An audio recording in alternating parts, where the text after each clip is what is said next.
بسم اللہ الرحمن الرحیم۔ ناظرین، حضرت بلال حبشی کون تھے؟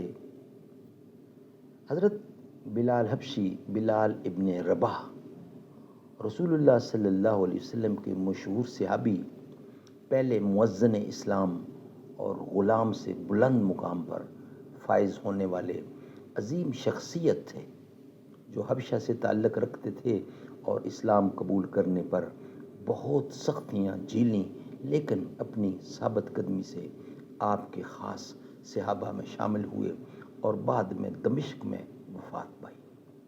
نام و نسب: نام بلال، والد کا نام ربا اور والدہ کا نام حمامہ تھا۔ حبشہ سے تعلق کی وجہ سے حبشی کہلاتے تھے۔ غلامی اور اسلام: وہ حبشی نژاد غلام تھے جن کے آقا بنو جمع میں سے تھے۔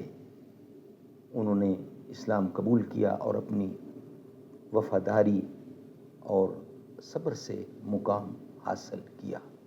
مؤذن اسلام: آپ کے حکم پر اذان دینے والے پہلے شخص بنے جو اسلام میں مؤذن کا عہدہ بن گیا۔